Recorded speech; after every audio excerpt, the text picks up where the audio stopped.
Hi guys, Retro Trek Ralph here with another Star Trek The Official Starships collection via Eaglemoss. This time we're up to 172. Wow. So we've not got many to go till we get to the end. This time, the Xindi Insectoid Scout Ship, crew of 3, 22nd century, location, the Delphix Expanse. Right, I remember there being another Xindi ship out, the insectoid ship. That was back in number 24. See, I researched these videos occasionally, but yeah, number 24 was one of the bigger capital ships sort of thing, but we've not seen any more insectoids since then.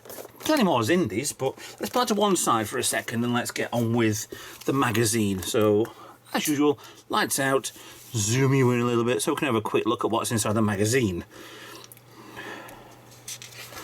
So, it's got a very bug-eyed perspective, obviously, because the insectoids, if they do, on our point of view, have been insects.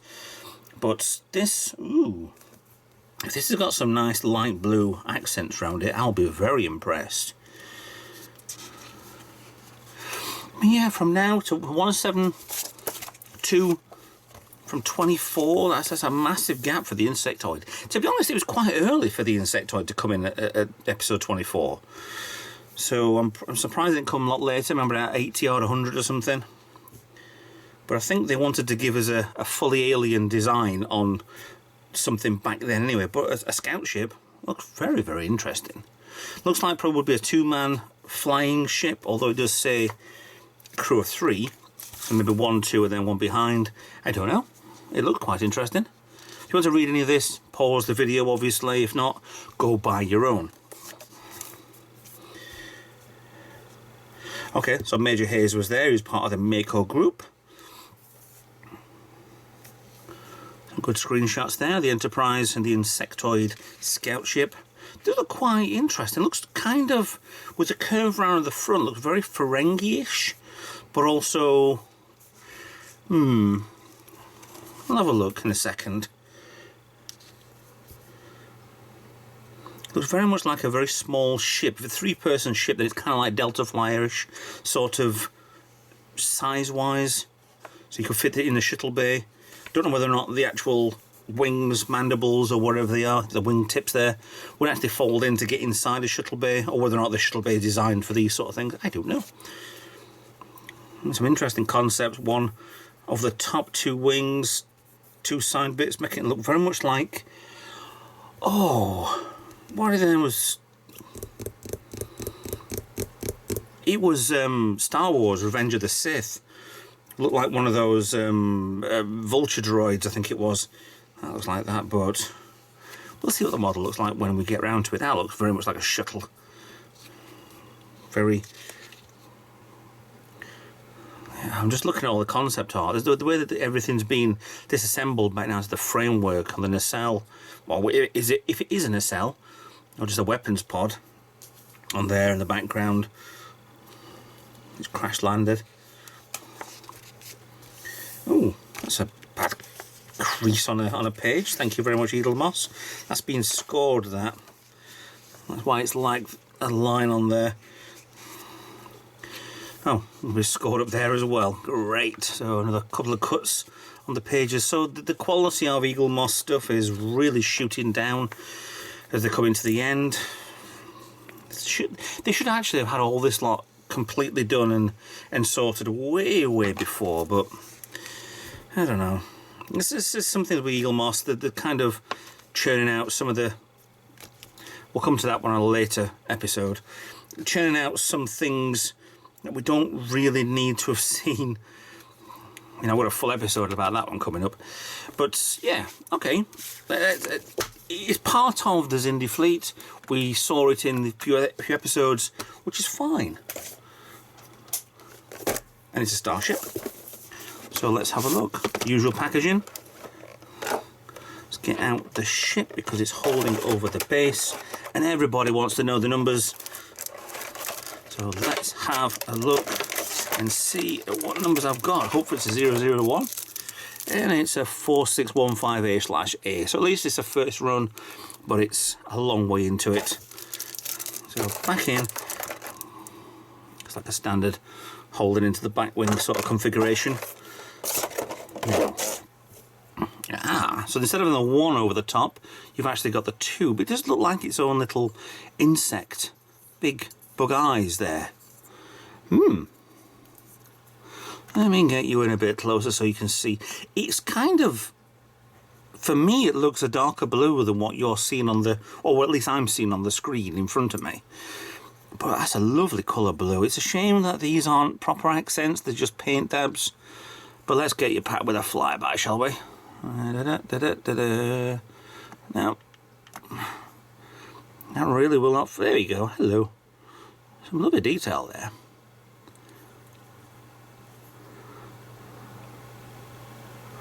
Very nice. Looks like it's all paint. At the back end of the ship there. Is that scratch or is that meant to be a line diagonal there? I don't know. There's the 2 cockpit windows, front nose cone, and these extra parts on the top. Winglets, top wing, extra weapons pods. It'd be nice to see if this actually would. Let's have a think. If all 4 of these would shoot forward as like a Death Star sort of thing to make one big weapon, then maybe interesting, I don't know. Probably just these are warp missiles and these are engine, phaser pods or something, I don't know. I mean, it's a nice looking ship there, if it will ever focus in. Come on, there you go. Yep, there you go.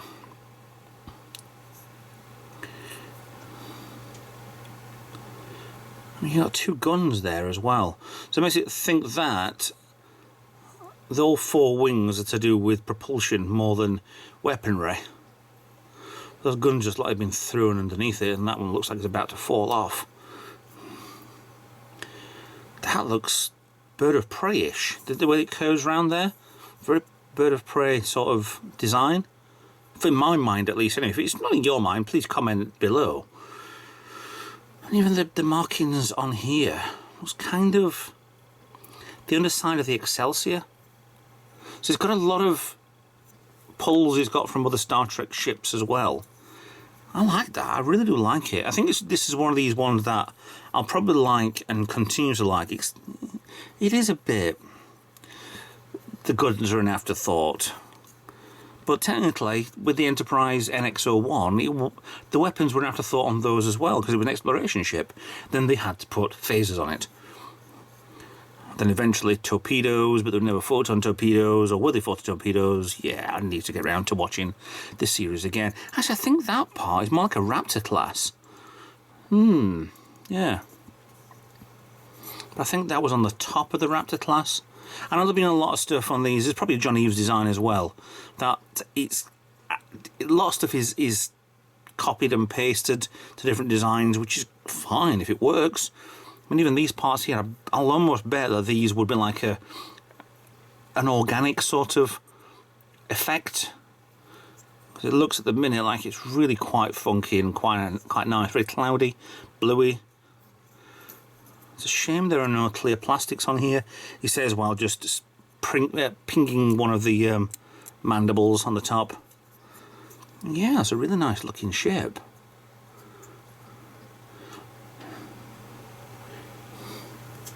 I know, it'd look a lot better without the other hand. The back end of the ship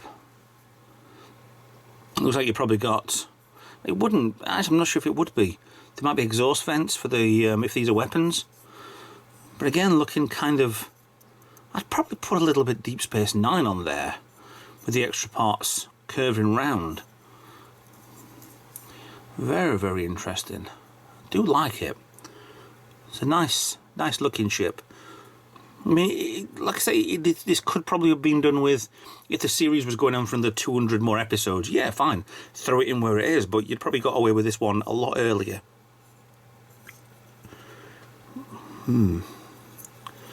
Metal side, it's quite warm in the garage today. So I'm guessing the wings are metal, the top side is probably metal, these parts are stuck on, these parts are stuck on. There's a lot of die cast here. I think these end bits are probably stuck on plastic. The guns are definitely stuck on plastic. This bottom bit is probably stuck on plastic, but there's quite a lot of die cast. Hell of a lot of die cast on this. For a die cast model, that's quite thumbs up, Eaglemoss. Well done. You've done a really good amount of die casting on here. Yeah, in Xindi Insectoid Starship, or Scout Ship, as it says on the magazine there. Yeah, I quite like this one. Apart from, it'd have been better if these were weapons and these weren't, unless these are more torpedo-ish and these are more or particle-based, so we're saying these are just more like cannons. Yeah, quite nice. Good detail work on the painting. I love the way they do this sometimes. Where it looks like it's one colour at certain lights, but then you bounce the light round and you can see the detail work. I mean, if that looks like what it is to my eyes, it looks blue. But then you've got this grey design inside. Very, very nice, very interesting. It hides the detail until you look for it. Yeah, nice ship. Nice one, Eaglemoss. More like this, please. Thank you very much. So, thanks for watching. Please like, subscribe, follow me on social media, and I'll see you in a new video. Bye for now.